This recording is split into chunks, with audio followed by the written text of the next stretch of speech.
That's from CiMH. Thanks for joining us for the Small Counties Meaningful Use webinar.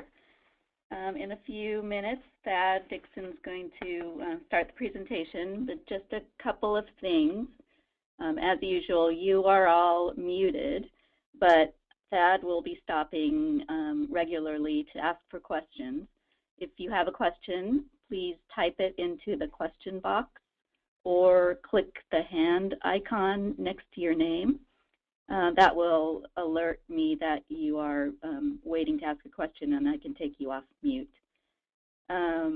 We're recording this session, so if you miss part of it or you want your colleagues to see it and hear it, we'll be sending out the link as soon as it's available. And I think that's it. So I'm just going to turn it over to Thad. Thanks. Great. Thank you, Shoshana, and good morning, everyone. Thanks for joining us today.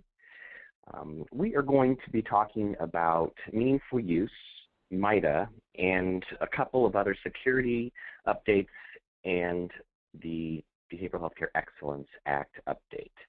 And so we will be touching on a number of things, kind of a smorgasbord of items in the behavioral healthcare IT world. And I'm going to start off with the MITA architecture. And some of you may have had a little bit of familiarity with this with some of the other presentations I've done, but in general, MITA is not typically in the vernacular of the behavioral health care IT world. And so we've been doing some educational seminars on its relevance and some of the initiatives that the state Medicaid department, Medi-Cal, is working on related to MITA. So before we all, hit the panic button about yet another initiative that we have to be involved in or consider, I will say that MITA is related to the number of different initiatives that CMS and the state is managing, and in the same token, its relationship to clinical health care delivery, I would say, is really secondary. So meaningful use, which we're going to talk about in a moment, is really a primary concern, and many of you, of course, are already quite involved with it in various capacities. MITA is the Medicaid Information Technology Architecture, and it has some key goals. And really what its overarching goal is to create an overriding technical architecture to help state and governmental organizations, including county organizations, manage, coordinate, and plan their overall enterprise IT systems. So when Medi-Cal talks about MITA, they're really talking about an overarching architecture to bring together the MMIS systems, the eligibility systems, the EHR and health information exchange systems, as well as other systems such as the short DOIL system.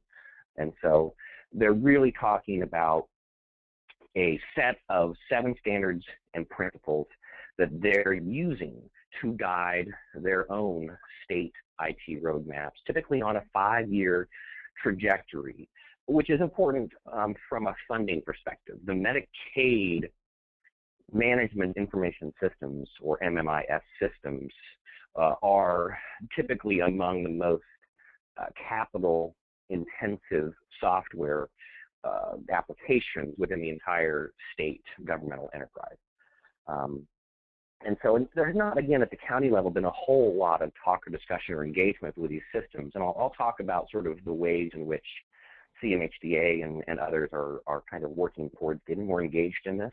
But really, at this point, I think the primary interest is in familiarizing staff, and especially on the IT side and in the CFO and executive side, of the overall terms.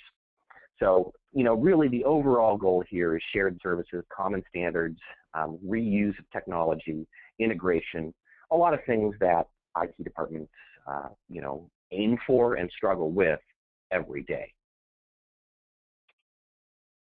So there's a number of pilots going on right now around the nation, and really where this becomes relevant is the HITECH Act, which is the component of the what's called the ARA legislation that specifies the meaningful use criteria and program, is really being folded in or dovetailed at the state and the federal level into MITA. And so to some extent what we're seeing here at a state governmental level is that the states are utilizing the MITA framework to roll out the meaningful use criteria and really the technology and reporting system construct.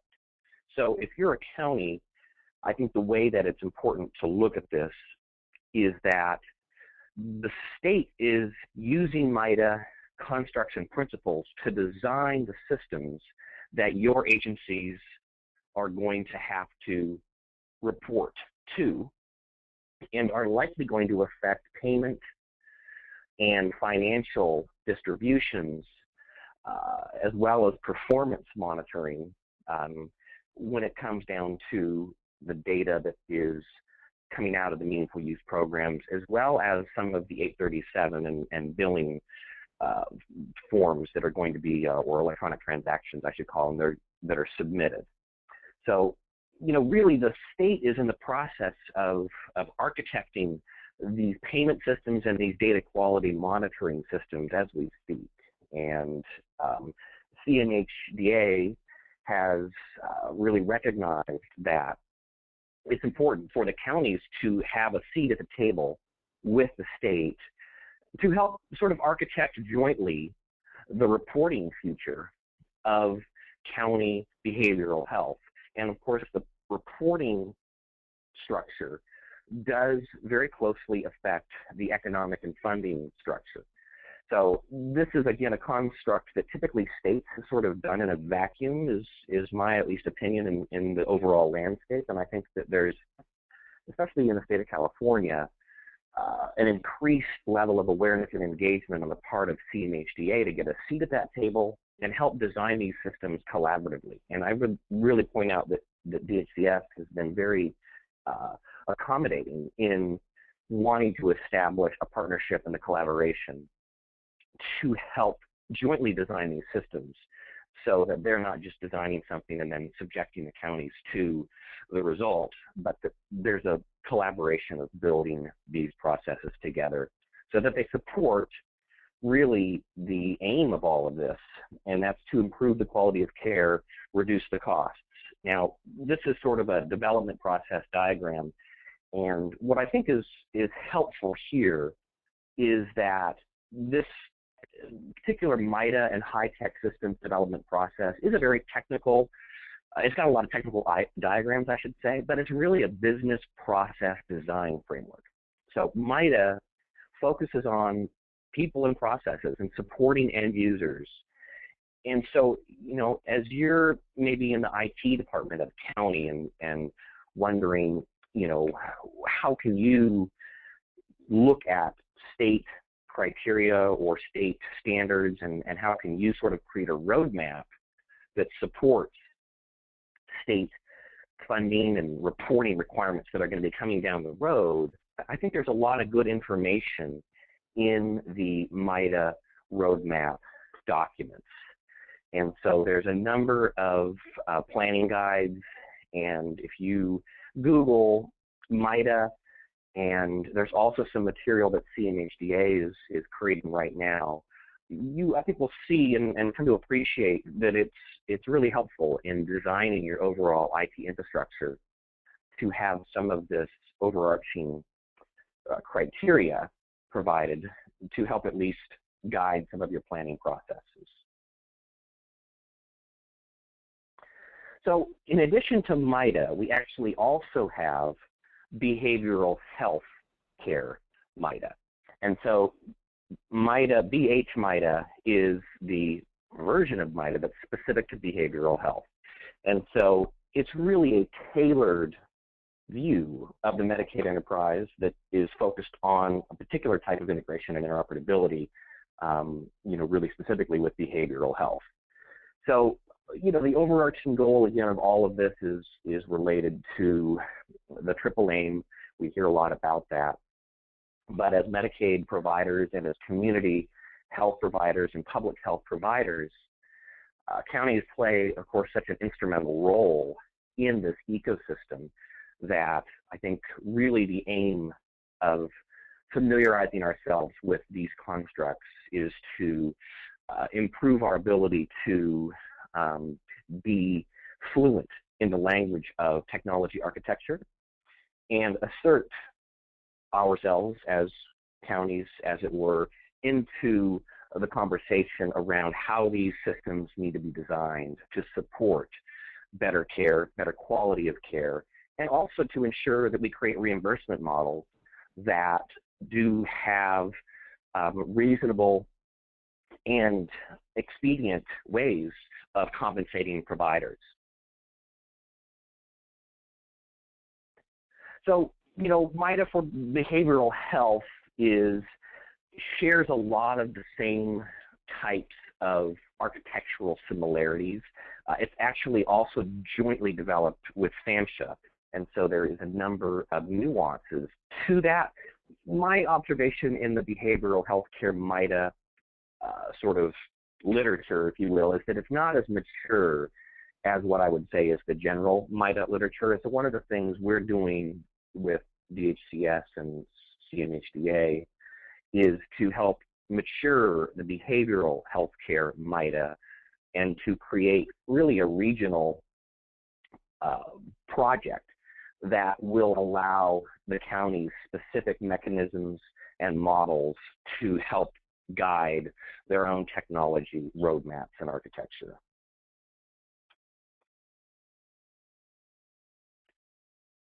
So again, the vision of the behavioral healthcare MITA is to have interactive and consumer-centered data systems.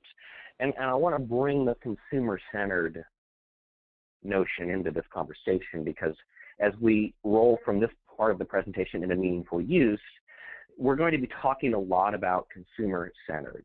And this, what I would say, really tsunami of consumer-centered requirements and technologies are going to be having a very major transformational effect on the care delivery systems and processes and technologies that all providers use and have to consider.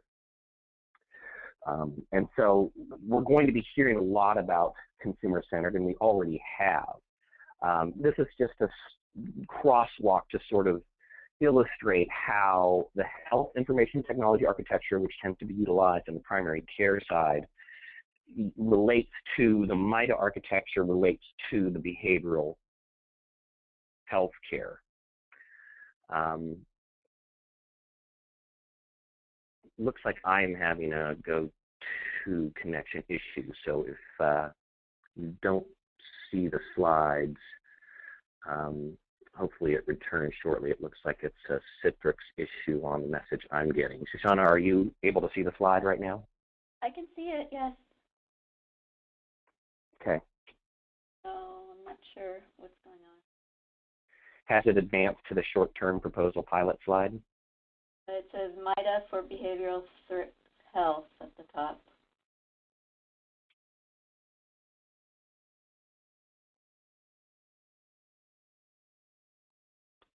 Okay. So just a moment here, everyone, while I hopefully get the Citrix connection here back. I'm wanting to make sure the slides advance for the whole audience here, and we've had some issues with that in the past. So we are on MITA for behavioral health. I'm going to advance to the BH MITA vision.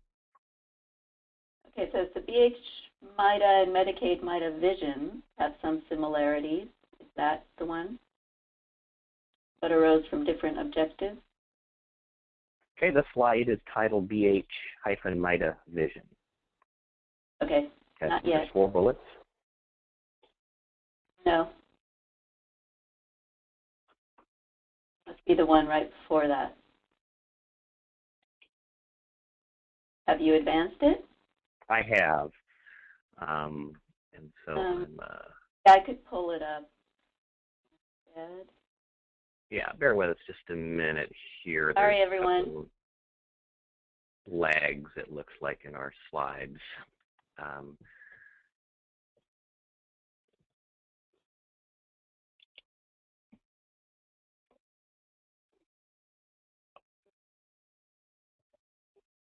Yeah, it looks like connectivity issue on this end. Shoshana, can you go ahead and pull up the PDF and show your screen? This is going to be a quick plan B because it looks like we're having a connection issue on my end or on the Citrix end, but hopefully Shoshana can pull that up. Okay. Yeah. So Shoshana, I'll just ask you to please advance the slide when you pull that up, and let me know because I cannot see your screen at this point at all, since it's like I'm not going to be able to see it.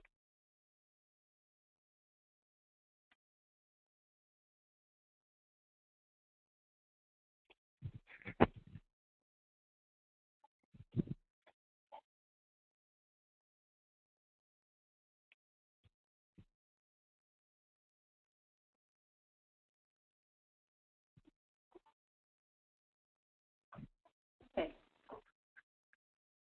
Get that, or you aren't going to be able to?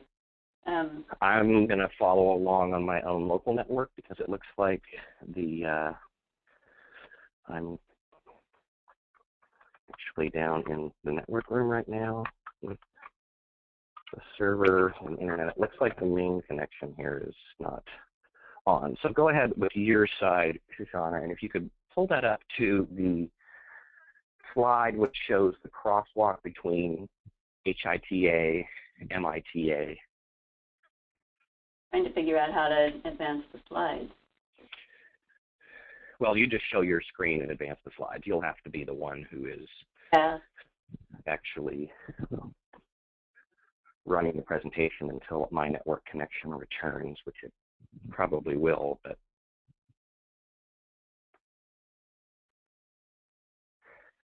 sorry everyone for the technical difficulties here. Sometimes the internet just goes out.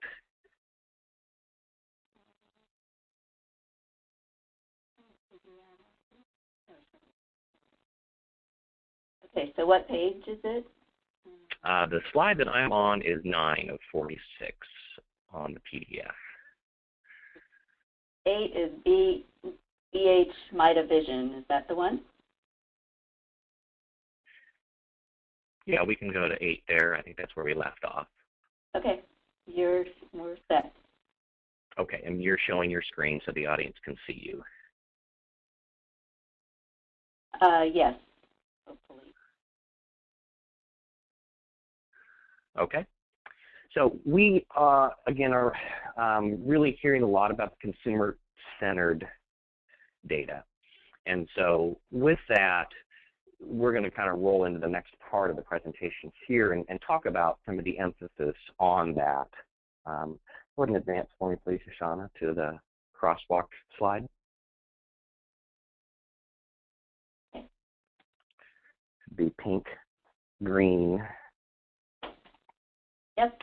So the three initiatives here with health information technology and MITA and behavioral healthcare MITA are kind of laid out.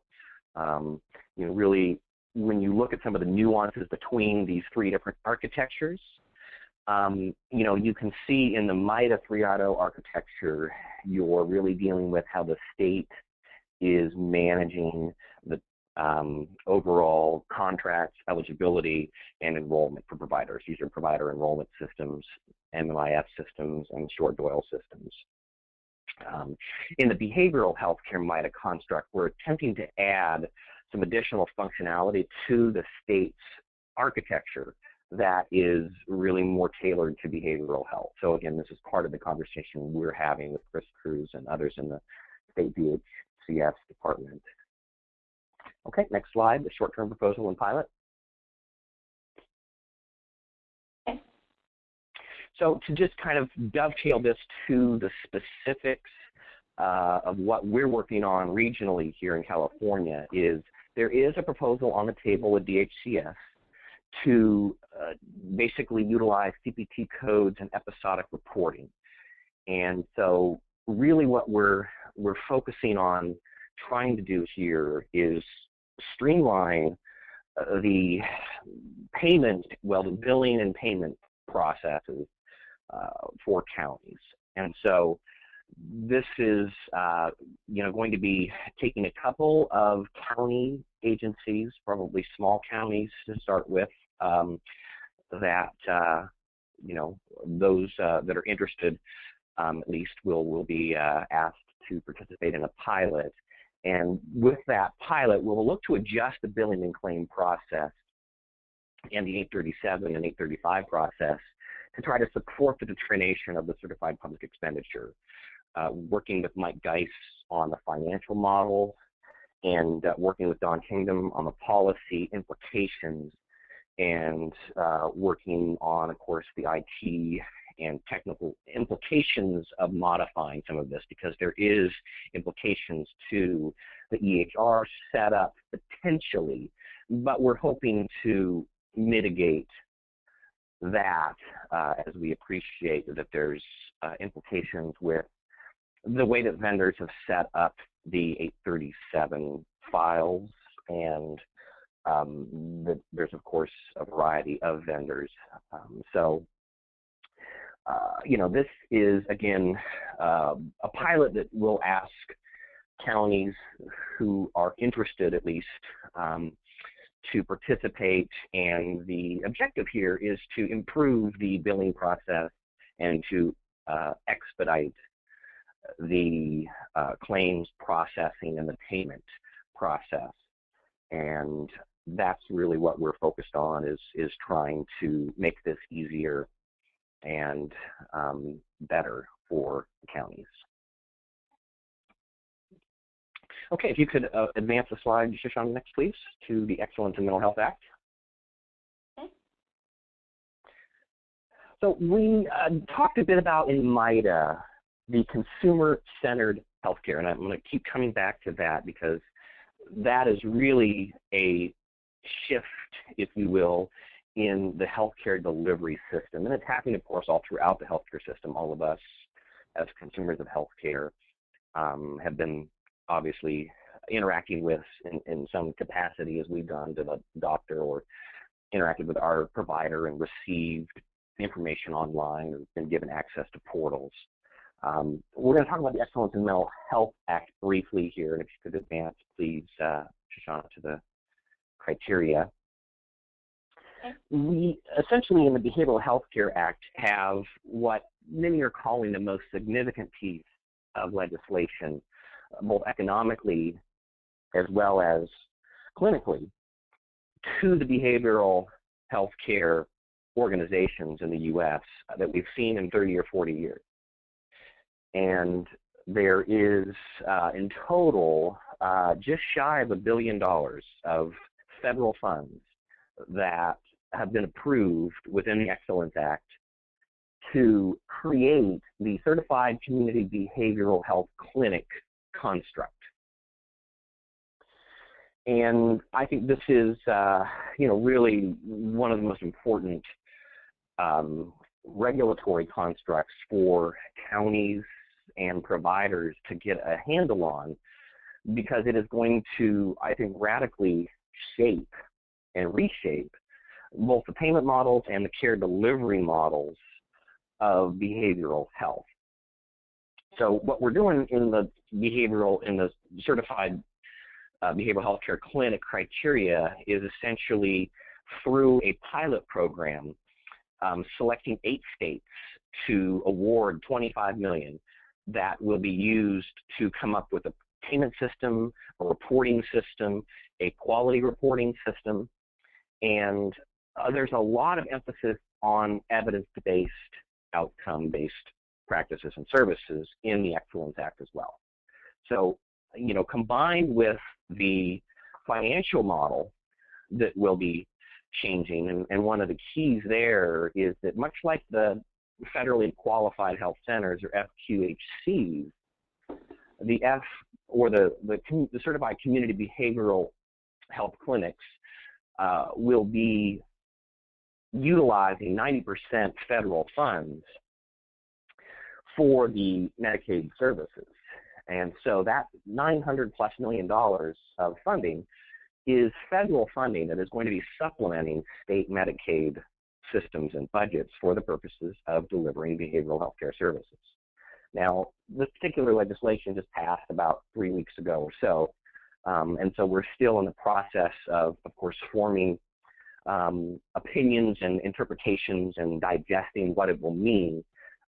It's going to be a lot of planning over the next year, and in 2015, the states that are going to be selected as the initial 8 states will be announced. And so we think that California is one of the states that certainly is likely, but it, takes a grant application and an award. So in order to actually get selected as one of the 8 states, the state of California will need to put forth a proposal. And so CiMH, in partnership with the state and many others, is looking to develop a collaboration to help get this proposal put together. It obviously will take input from a lot of stakeholders, of which all of you here today on the phone are certainly stakeholders. And so I think another initiative that we can be looking for coming down the pike is that CiMH will be asking and soliciting for likely some participation in a framework here to start putting together these grant proposals. The states have to ultimately submit them. And so that's an important thing here. But we really, again, similar to the MITA conversation, we're really interested in the states collaborating closely with the counties and with the service delivery providers to help architect the system jointly. So let's go ahead and advance to the next slide. Now, the 8 states, Senator Stabenow is who did sponsor the legislation, and then Representative Matsui from California was heavily involved as well.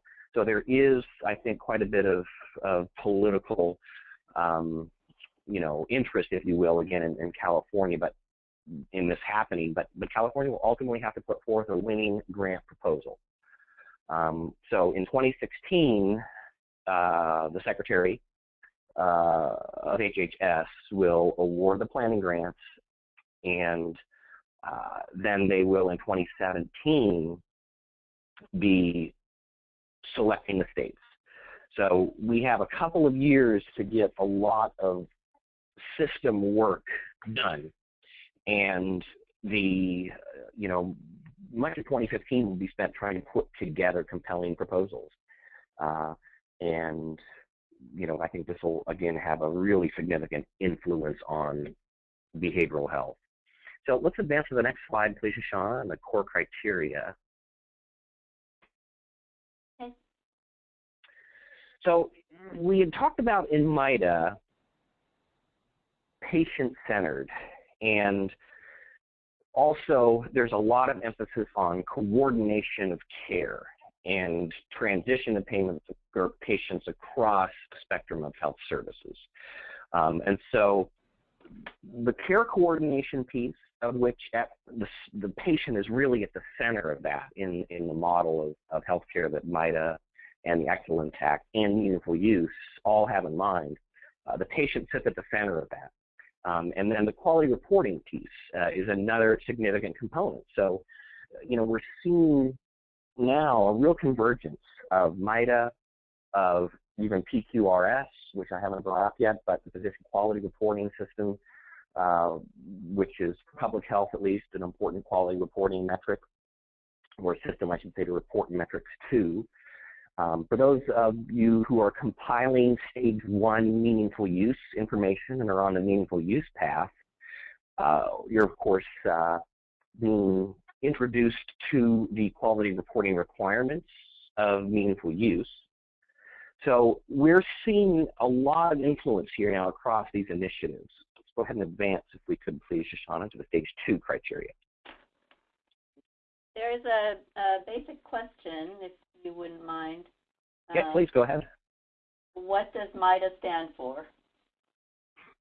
And I'm sorry I didn't say that earlier. It's Medicaid Information Technology Architecture. Thank you.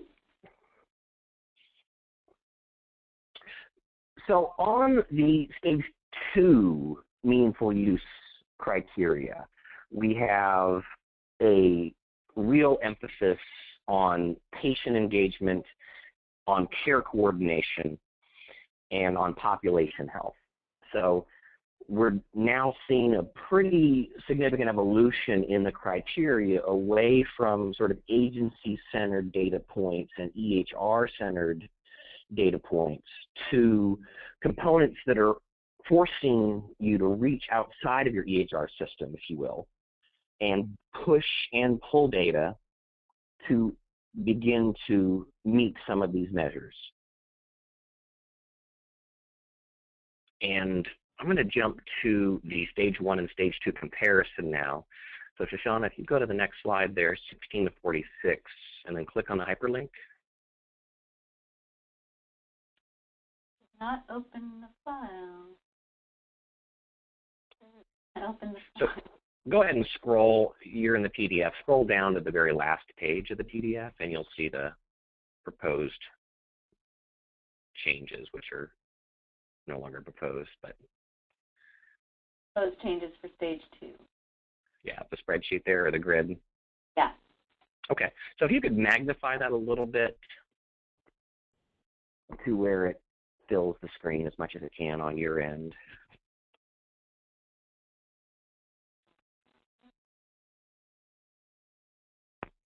And, you know, actually, my system is back up. Shoshana, do you want to just try real quick here to, let me see if I can.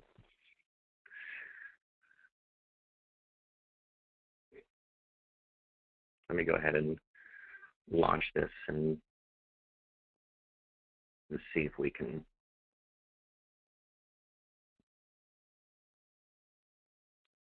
Okay, so great. If you wouldn't mind keeping yours up as a backup plan, Shoshana, and I'll go ahead and switch over to my screen. You're it. Okay, and you're able to see? Yes. Okay, great. So, and if you could please follow along just in case the connection drops out again and we have to do the switch, that would be great. Definitely. So thank you everyone for your patience as we manage the transition here, but I think we're all on the same page. And let's go ahead and just do a quick review of these. I know we had a question earlier or before we actually did the presentation about whether or not we were going to talk about some of the clinical implications. So I do want to spend a little bit on this particular chart here and would encourage during this session anyone who has clinical questions to certainly weigh in and ask any questions related to the data collection clinical side. So in the stage 1 criteria, and I am going to review the overall program trajectory, if you will, of meaningful use in a moment too. So for those of you kind of wondering, you know, where's stage 1 and stage 2 and what years, and if it's too late to start and all of that, I'll go through that in a moment. But let's talk about stage 1 and stage 2. The security risk analysis is one that is important for a lot of reasons, not the least of which is it is now officially the most frequently audited / failed measure for meaningful use. In other words, the auditing firm that's been hired by CMS, who is Figliozzi and Company, has found that a failure to perform a security risk analysis adequately is the most common reason for a meaningful use take-back event, i.e. them taking the money back from a program year. So that one is at the top of this list, and you know it's important that for this one you conduct and review a security analysis and incorporate into the risk management process, and that you do it for every meaningful use reporting period. So that actually means that you have an annual security review or analysis that has to be documented and done within the reporting period that you are applying for funds. And there is no change between stage 1 and stage 2 on this measure. So patient portal, and I'm going to not go through every single line item in gory detail, but I will highlight some of the more salient points here. The patient portal being one of those points. So in the previous stage 1 requirements, there was a requirement that 10% of patients had timely access to their health information. This measure has matured quite a bit to now going from a menu requirement to a core measure, and you have to provide access to your health information for more than 50%, with 10% actually documented as accessing the patient portal. So, you know, we have over the last year had, I would call it, a handful of clients, mostly, you know, around the nation, of behavioral health care clinics that launched patient portals. But I would say that most of them didn't really promote the access.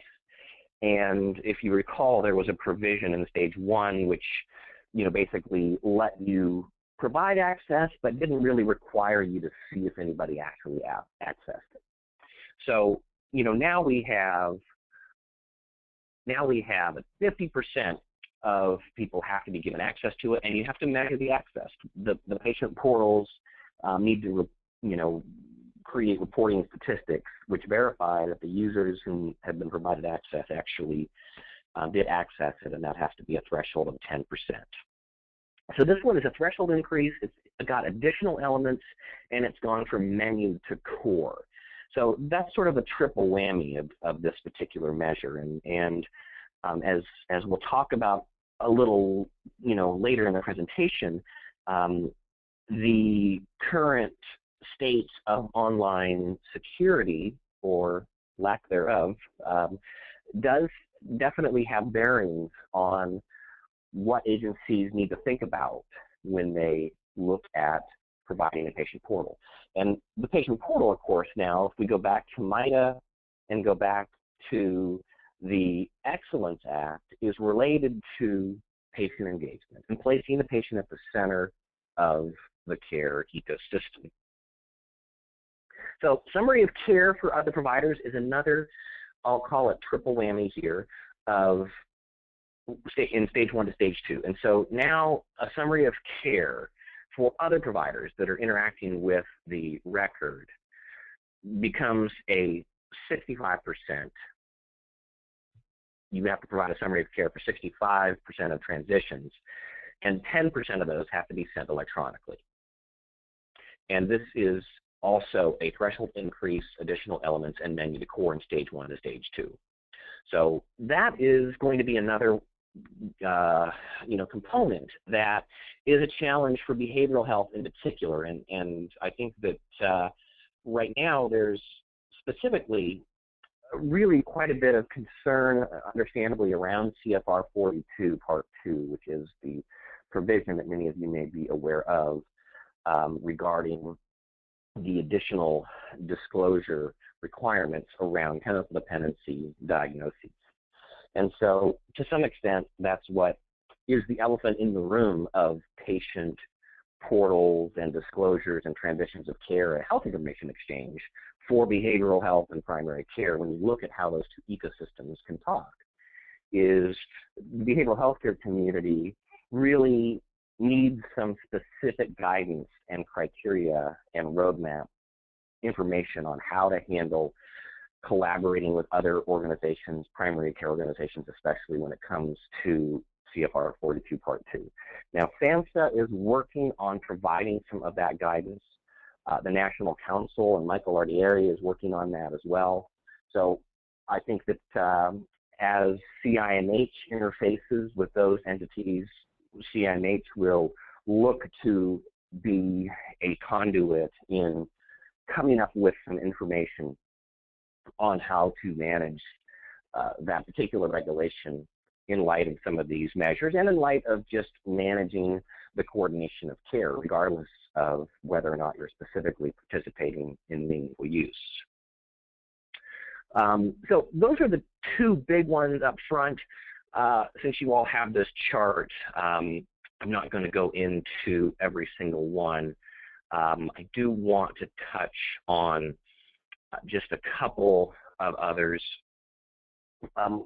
Lab results are going to become a core measure, and so that's an important one. I know a lot of our clients were struggling with getting the lab results integrated into their EHRs, and much of that typically came down to vendor coordination issues, I'll call it. And so there is, in a number of these measures, pretty long trajectories of time to get them implemented. And so I think of all of these measures, you know, lab results, I won't pick on any vendors in particular, but I will say that there are cases in which it's taken 6+ months or 8+ months of actively working on trying to get labs integrated into the EHR, and you know, in fact, it still hasn't happened in some cases.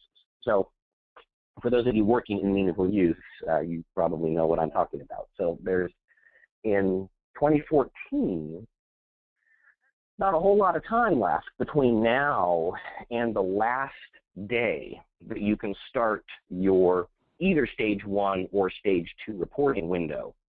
And I'm going to go through the reporting periods here in a moment so that you can all have a good idea of what the time requirements are. All right, so I'm going to go ahead and jump back over here to the other document.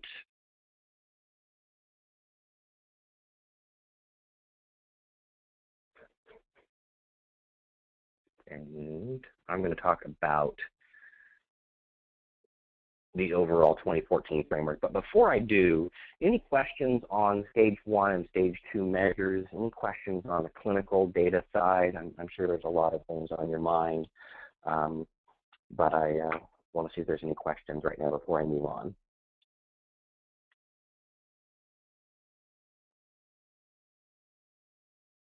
No questions at the moment. Okay.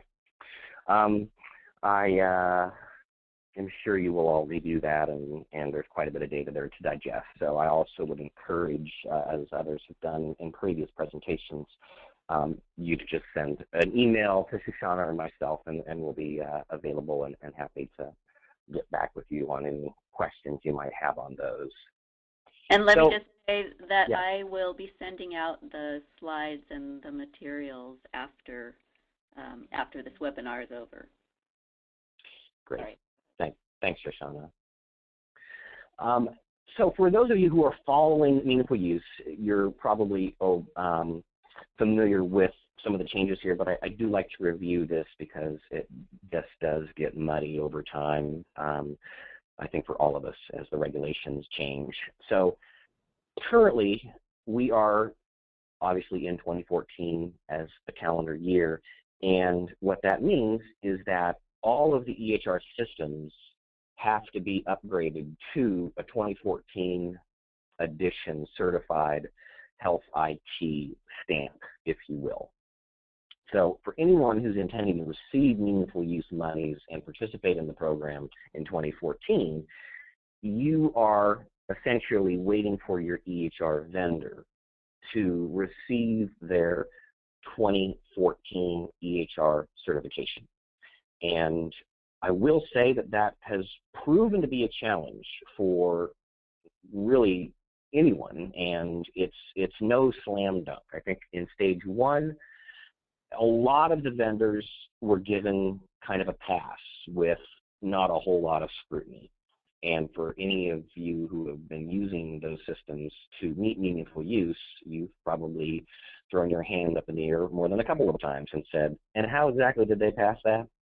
So, you know, again, not to pick on any one vendor. It's been a very time-intensive and costly endeavor. And at the same time, as agencies, you've all purchased EHR systems with expectations that they perform as advertised. So back to 2014, what we have is a much higher bar of criteria and of scrutiny and of testing.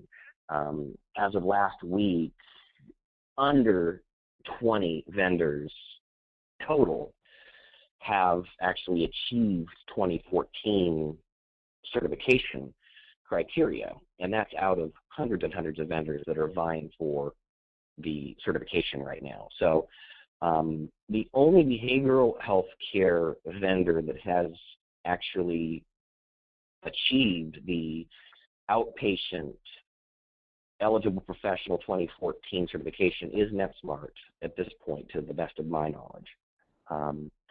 And there's certainly several other vendors that I have interacted with and talked to, and I know they are working very hard on getting their certifications complete and their testing finished.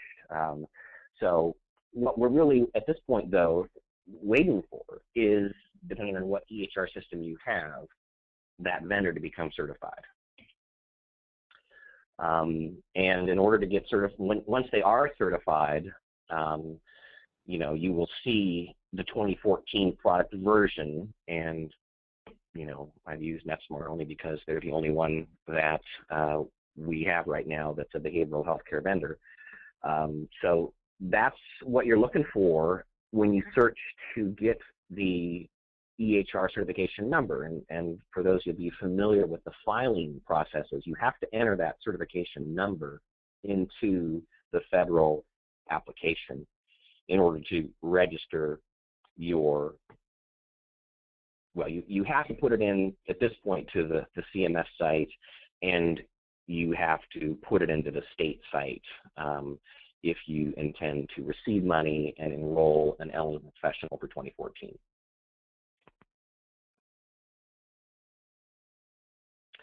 So let's just do a quick review of the timeline and say that your first year of the program was 2013.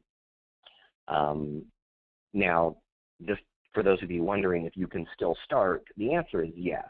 2014 is still an acceptable year to start.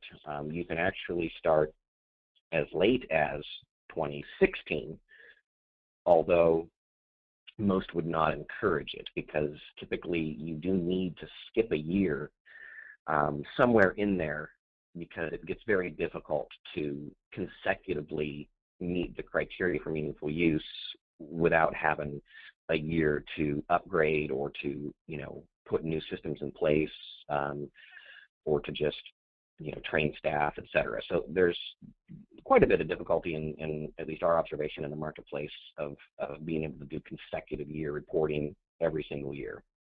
That said, if you were an AIU participant, which stands for Adopt, Implement, and Upgrade in 2013, you would have received $21,000 in 2013, and you could have done that underneath the 2011 Meaningful Use Certification product, right? So most of you have at this point a certified vendor for the 2011 through 2013 certification period. So this payment would have come in recognition of that certification. And you wouldn't have had to implement the system fully. You would have had to have been, substantially underway. But that's why they call that the AIU, is it's kind of in the Medicaid program, the upfront dollars that you get for starting the process. So in the stage, let me go back to this, in stage 2, year 2 rather, you would then be moving into stage 1, 90 days. So your very first year of the program is AIU. Your second year of the program is stage 1, 90-day meaningful use. So that is implementing your EHR and collecting data for stage 1 criteria. Now, you can certainly still do stage 1 as mentioned in 2014. And the criteria for stage 1 are a little bit different than they were in 2011. If you happened to do stage 1 way back then, I don't think very many agencies did do that in California. So I think for most of your purposes, stage 1 actually has a couple of measures where, you don't have to do a test of your EHR's ability to exchange, data. So that's been actually relaxed as a measure in stage 1. So the second year of the program, stage 1, is always a 90-day reporting period. And you can do that as long, as you start by October of the year, of the calendar year. You can still fit in 90 days, right? So you can start as late as October 3rd, technically, which is 90 days to 12/31 at midnight. So that's the latest you can start. Now, for most agencies, if you had done stage 1 for 90 days, your third year, let me go back here, your third year of the program, I don't have a slide for this, but the third year of the program would have been 365 days, right? So you do AIU, you do 90 days under stage 1, and then you do stage 1 for another period, 365 days. And there is an exception for that in 2014, and thankfully, because none of the EHR vendors, as mentioned, would have had certified systems on the 1st of January in 2014, therefore making it virtually impossible for any agency to complete a full 365-day reporting period with a 2014 certified system, right? So what we have had happen then in 2014 is an exception to the regulation which allows every agency a 90-day reporting period regardless of what stage you're in. Now, if you are in stage 1 the first year, but you would have had 90 anyway, so you don't really get anything different nor extra. But for those who may have done stage 1 90-day in 2013, you actually get to do stage 1 90 days again. For those who did 90 days in 2012, 365 days under stage 1 in 2013, you get 90 days of stage 2 in 2014. And the timelines for the program follow the individual eligible professional. And so we have many clients, agencies out there that have, larger medical departments and inpatient units that have 10 EPs doing the stage 190, another 10 EPs doing stage 1 365, like in 2013. And then we would have this year a group of EPs doing stage 190 and another group doing stage 290, all at the same time, all in the same EHR. And so in order to manage that, it can get a little confusing. And over the years, we've developed a number of different tools, and agencies have developed different tools to try to keep track of all of that. I'm going to jump into a clinical dashboard tool here just to sort of show how, the agencies, some of the agencies we've worked with have dashboarded their information. I'm going to zoom in a little bit on that. So this is just a pretty straightforward green light, red light, yellow light dashboard of how an individual clinician is doing on the overall set of measures. And, this is just extracted from an EHR. What we did in this case is actually dumped a set of meaningful use reporting data out of the EHR system as a comma-separated value file.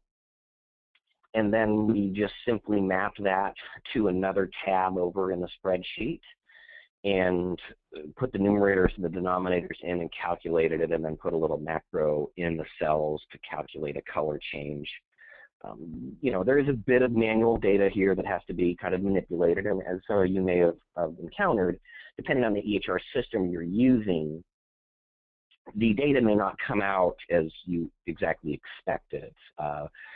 We have had to modify a lot of the reports in a lot of the systems to actually get accurate numerators and denominators. So I would say that there hasn't been in the stage 1 system certifications, at least, a huge degree of reliability in the accuracy of the reports, and not necessarily because they're just flat out, incorrect, although sometimes that's the case, but more because as we implement EHRs, and any of you who have been involved in that, I'm sure know, you end up creating custom fields and putting data in certain places that sometimes the system doesn't expect.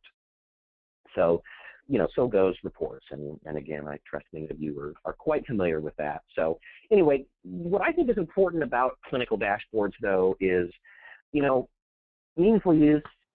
I can certainly understand if an agency sort of sighs and says, gosh, it's got just sort of tenuous clinical applicability to what we do, because we're behavioral health, right? And, the meaningful use construct was set up for primary care. So I certainly appreciate how it needs to be tailored to behavioral health, I think, much more than the regulation itself has done that. And we do see some improvements in that in stage 2. I didn't go into that, but in stage 2, there's 60 plus clinical quality measures, and a good 25 of those measures actually are specific to behavioral health.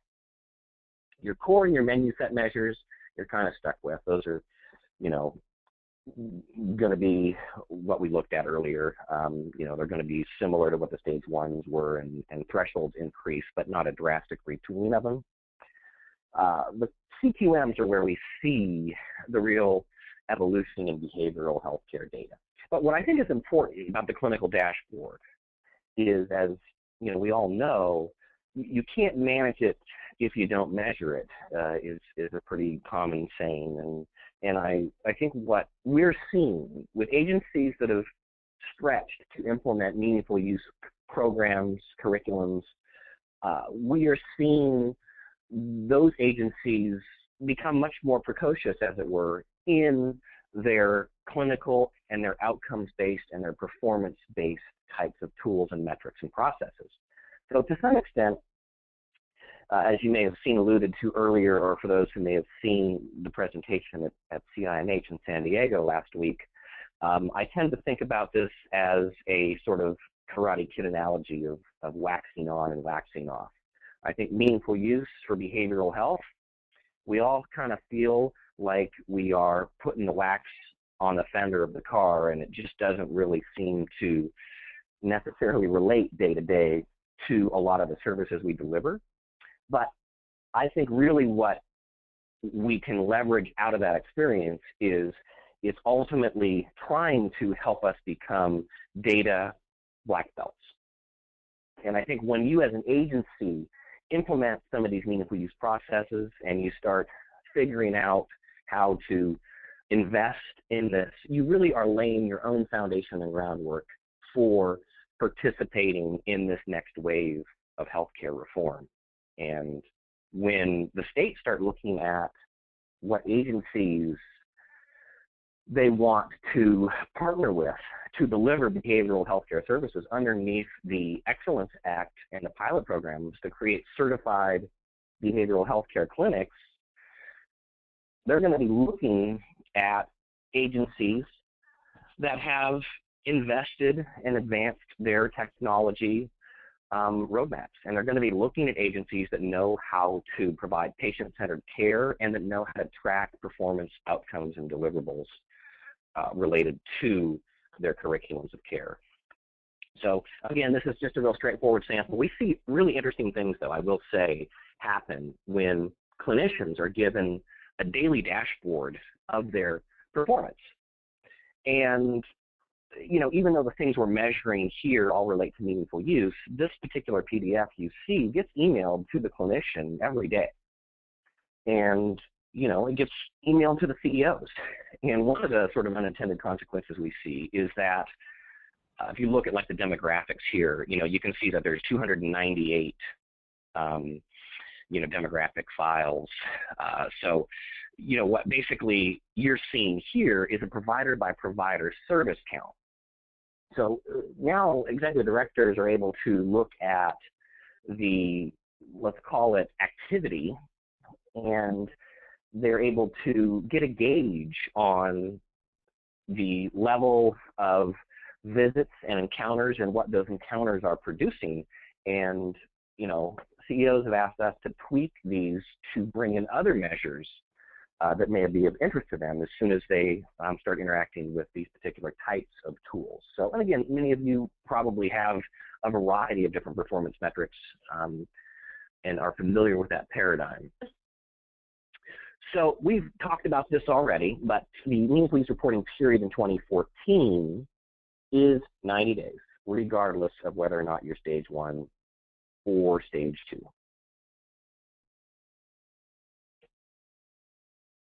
We talked about the 365-day, and this is a little fuzzy here on mine, but I think you can see it on the PDF, or when you get it, you'll be able to see it. So I've included this in the slide here so that you get an idea of what the electronic access measure is going to require in it. And this is, again, this is a lot more data than behavioral health care agencies in general have had to provide on a daily basis to clients. And so, the construct of the patient electronic access measure is basically, it's going to have a couple of implications. One of the more significant ones is going to be related to concurrent documentation, because there is an expectation that the information in the EHR is pushed up to the patient portal as soon as it's available.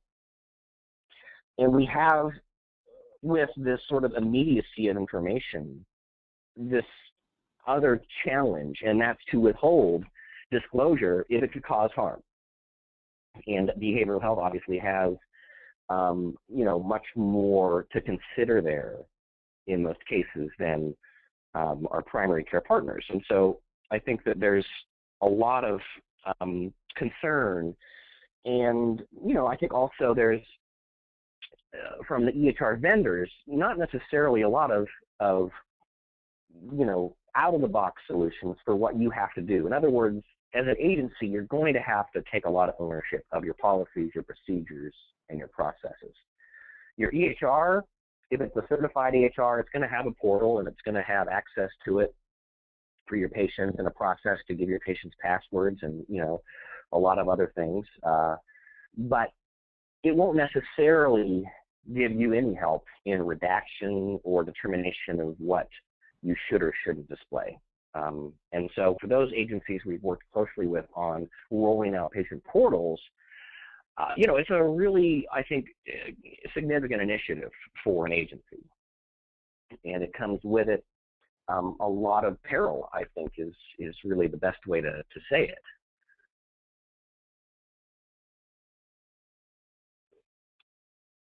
All right, so the clinical summary measure, this is, another set of data that we are, to some extent, expecting the patient portal to provide.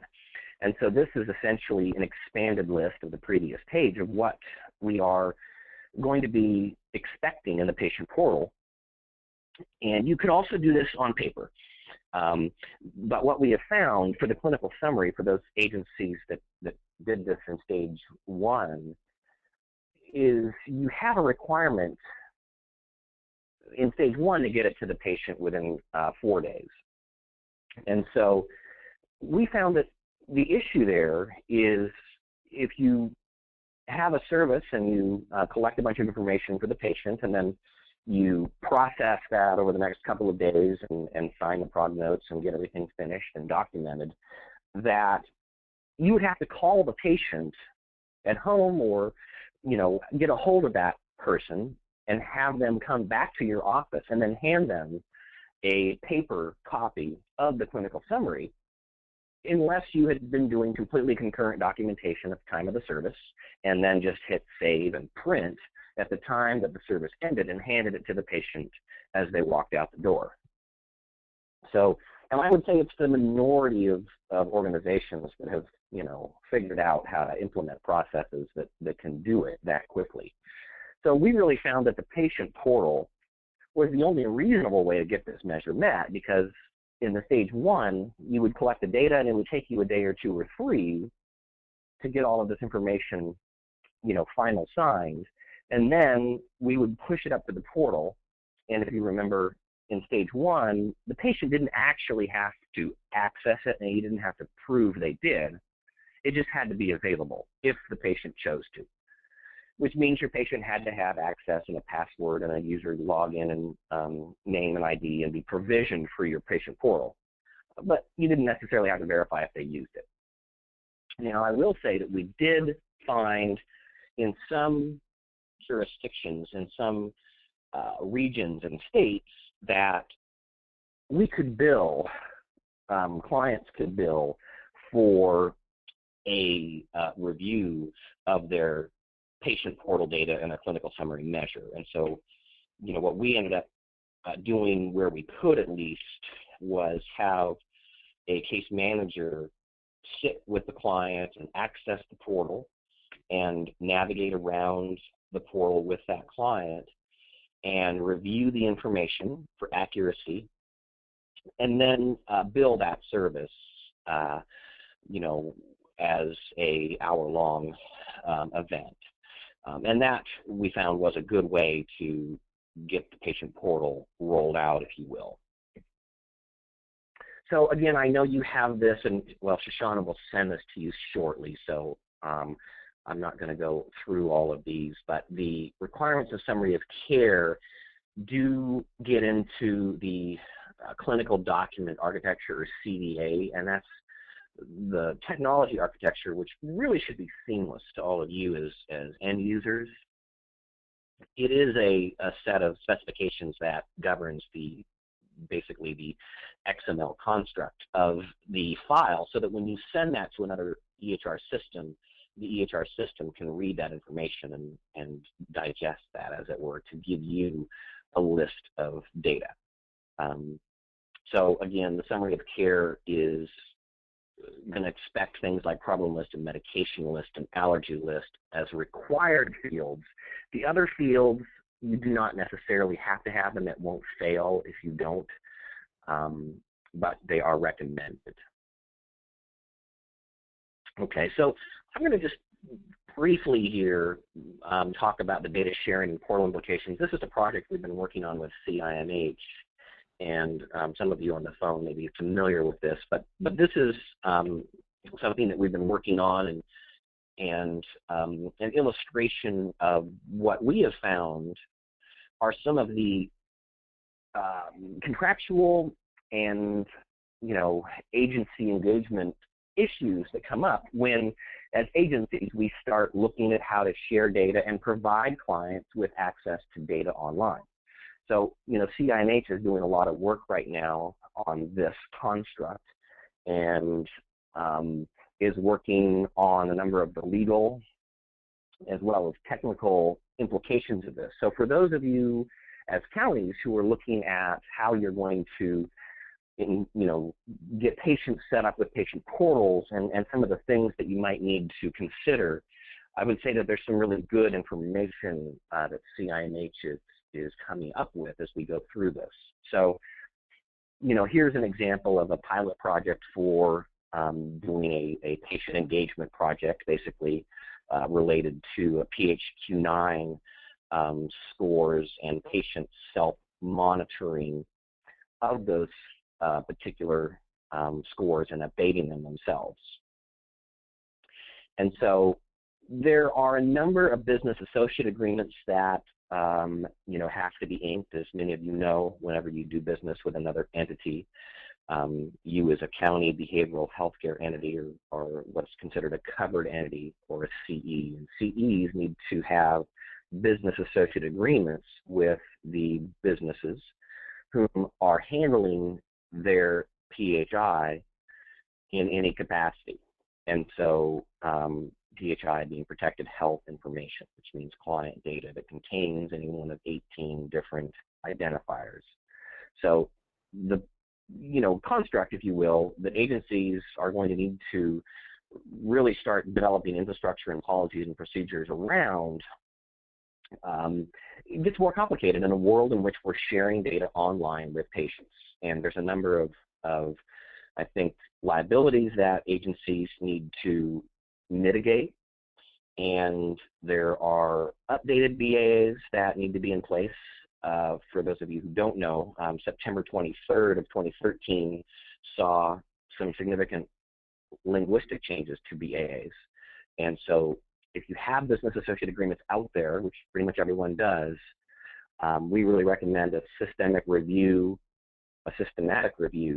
of those, an updating of the language and of a re-signing process for all of your business associates. And then we also recommend putting expiration dates on those, or at least tracking them within some sort of contract monitoring, so that you as an agency know who you have open business associate agreements with, and that you're monitoring what access they have, and that you're not leading vendors that you no longer work with, for example, into your VPNs or in your Active Directory systems. So this is again just one example of what had to be considered to share data, put data on a website, look at that data, and again, I think CiMH is a good resource for the counties to talk with about some of the nuances of that. So I want to do one last thing here, oops, I think I have, let me switch here to the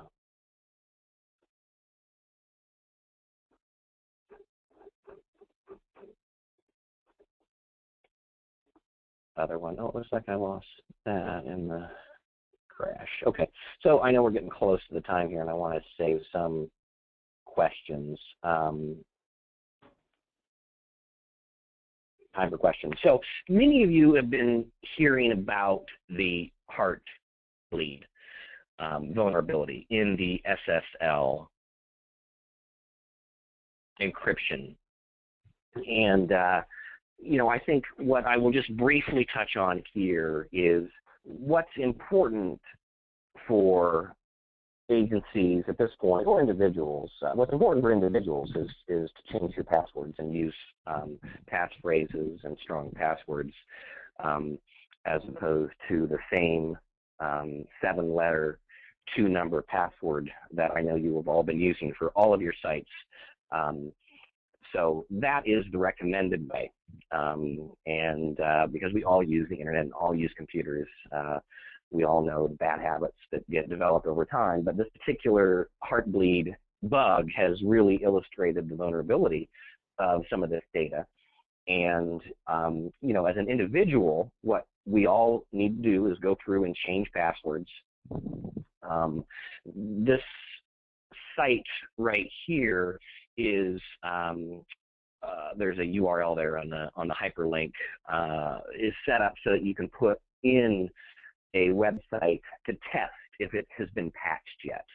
The larger sites have been patched, but they estimate there's still about 20 to 30% of sites that still have this open SSL vulnerability. And so the thing that is important, though, as we were just talking about patient portals, is that if you were hosting your own patient portal, so for those of you who had NetSmart's Consumer Connect, their 2011 through 2013 patient portal, as many of our clients did, that may have been self-hosted on a server in your organization, for example. And so if that was self-hosted, it would have been hosted behind an SSL certificate. So, for example, a VeriSign SSL certificate would have been what you would have procured to put onto your server, which is called a certificate authority, or a CA. VeriSign is who would have backed the security, and they would have done that using OpenSSL encryption, which is what puts your website behind the HTTPS URL. So that OpenSSL vulnerability, which is what we've been referring to as the Heartbleed vulnerability, does apply to you if you've been self-hosting an encrypted site, and if you have patients that are on that portal, you need to patch that site. And so that's where I think at this point the vulnerability comes in for agencies, is that if you're a hosting entity and you have any SSL encrypted sites, you need to do what is called revocation and reissue. So for anyone in the IT department that's on, you need to contact your certificate authority, which would be VeriSign in many cases, but whoever it might be, and you need to get clear with the CA on how to do a revocation and a reissue of your certificate. And essentially that has to be done because we at this point have to assume that the site could have been breached and that the certificate that you had up previously, which was supposed to verify the identity of a person coming to that site, has been copied and stolen. So basically your keys have been duplicated and now we need to change the locks. So that's really the long and the short of the Heartbleed checker, is that your door lock, which is this SSL, it's been basically taken and a master key has been created by the hacker community that opens any unpatched SSL site. And so that's really the heads up there for that. Change your passwords as a consumer and revoke and reissue your certificates if you're a hoster of a secure site. And we can probably all say, or hopefully most of us can say, that thankfully we didn't all have self-hosted patient portals, because they would have all been vulnerable. And more so than just a question of vulnerability is, of course, the question of liability. So if you were the owner of that site and it's vulnerable and somebody takes this last pass checker and runs it through your URL and sees that your patient portal is still vulnerable and hasn't been patched, then you end up being in a potential breach event, which then kicks your, you get basically elevated to a disclosure of a breach event up to HHS. And that can initiate a process of economic fines and penalties. So that's kind of the worst case scenario for a breach like this, is liability and economic culpability. So let me leave some room for questions, but what I want to leave us with is really the challenge to ask what meaningful use can mean to your organization in particular. And so we understand that it has varying degrees of applicability to behavioral health, but really see it starting to emerge as a unifier of a lot of different technical and technological investments, and that it can really spur and serve as a catalyst for innovation as a way to get your patient engagement strategy figured out. And ultimately, I think it really can help pave the way for implementing a program and a behavioral health care infrastructure that will be highly relevant in the new ecosystem of healthcare under the Affordable Care Act, as well as underneath the Behavioral Healthcare Excellence Act. And a lot of what that is going to relate to is agency economic viability and clinical relevance in the new ecosystem of healthcare. So with that, I want to pause and finish actually the slide part of the presentation and encourage any questions that you all may have.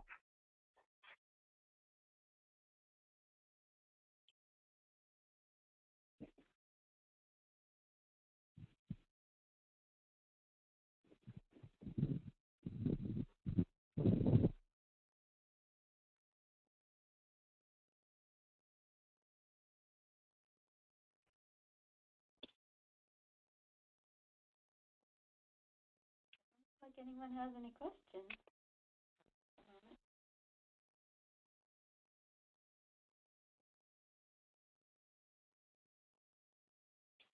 Shoshana, are you there?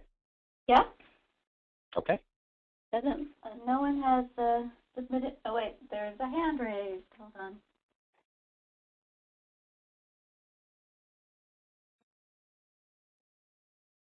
I'm gonna unmute Elaine. Elaine, are you there? Elaine, McCord. Oh, now she sent the. Can the patient portal be a kiosk on site, or does it have to be accessible remotely? You know, that's a great question. I think that the construct of the patient portal does require that your patient can access it from, any number of places. So I think that, I'm just kind of, you bring up a really interesting question, because I do know that a number of agencies are thinking about, and in fact I worked with one in particular on a grant for a kiosk, and they're looking at how to place kiosks into the waiting rooms so that clients can pre-fill some forms and access information there.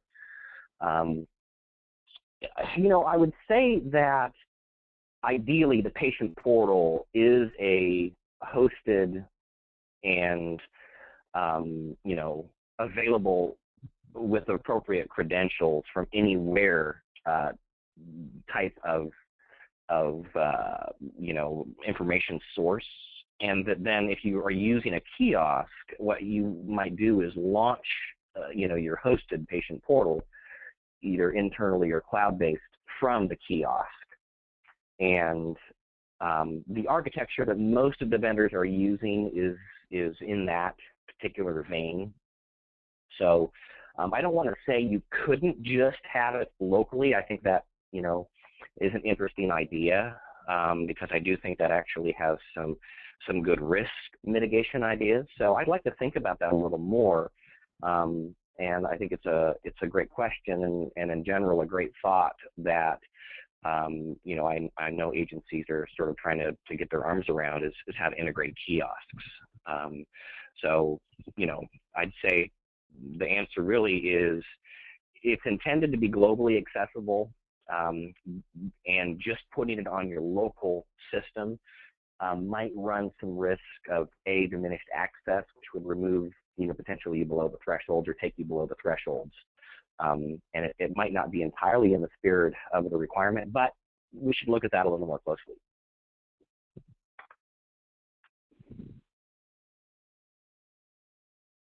Yeah, thanks for the question.